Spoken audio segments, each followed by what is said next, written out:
और सोचिए एक ऐसा व्यक्ति 4000 किलोमीटर के लिए निकला पैदल, जिस पे आरोप क्या है, वो शहजादा है, वो राजकुमार है, और आरोप किसी छोटे व्यक्ति का नहीं है, प्रधानमंत्री का है, गृह मंत्री का है, खुलेआम मंचों से कि राहुल गांधी तो शहजादे हैं, राहुल गांधी तो राजकुमार है।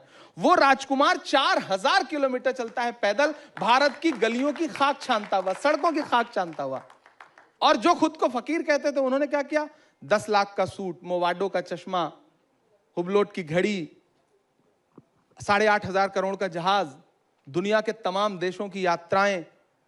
तो फिर फकीर और शहजादा अगर ऐसे विरोधाभासी हैं, तो ऐसे फकीर को तो फिर मतलब खुदा खैर करे, और ऐसे शहजादे को तो हम पलकों पे बिठाएंगे कि भाई जो एक टी शर्ट पहन करके पूरे भारत की खाक छान रहा है, लोगों को गले से लगा रहा है, सीने से लगा रहा है। तो असल तो मुझे लगता है कि ऐसा ही शहजादा होना चाहिए।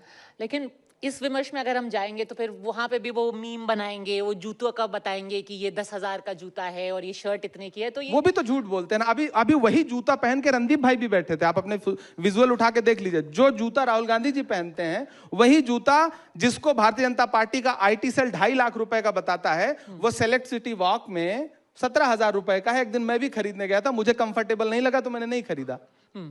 ठीक है, सही से बता रहा हूं, मैं उस ब्रांड का नाम नहीं ले रहा हूं, नहीं उसका विज्ञापन हो जाएगा। देखिए अब अलग अलग नेताओं का कौन क्या पहनता है, ये तो सबको आजादी है, कोई कुछ भी पहने। मैं उस झूठ की बात कर रहा हूं ना कि बीजेपी का IT सेल कैसा झूठ। राहुल गांधी की टी शर्ट, अगर वो ठंडी में टी शर्ट पहन के चल रहे हैं तो मतलब मीम बन रहा है उस पे। अरे भाई, एक व्यक्ति अगर 50 साल से ज्यादा उसकी उम्र है, वो इतना फिट है, इतना युवा है, मैं भी उनके साथ चलता था, मुझे ठंड लगती थी, मैं तो जैकेट पहन लेता था, हम सारे लोग जैकेट पहने रहते थे। वो आदमी फिट है तो उसकी फिटनेस की तारीफ करने के बजाय आप उस पर मीम बनाओगे। जब राहुल गांधी, मुझे याद है कि अल्पसंख्यक मंत्रालय का एक कार्यक्रम था, TV9 को याद होगा, इंडिया गेट के सामने उसमें तो बाटी चोखा खाते हुए प्रधानमंत्री जी ने एक फोटो पोस्ट की थी, और राहुल गांधी जी ने उसी दिन कोविड की सुनामी की घोषणा की थी कि देश में कोविड की सुनामी आने जा रही। तब मेरा ख्याल है 6-7 महीने बाकी थे, और मोदी जी बाटी चोखा खाते रहे। फिर जो बेचारे बाटी चोखा खाने वाले थे, उनको ऐसी सड़कों पे दौड़ाया है पैदल कि बिहार तक वो ऐसी अवस्था में गए हैं कि पूरा देश रोया। लेकिन राहुल गांधी की जो घोषणा थी, जो दूरदर्शिता थी, उस पे मीम बनते रहे, और बाद में पूरे देश ने कहा कि राहुल गांधी सही थे।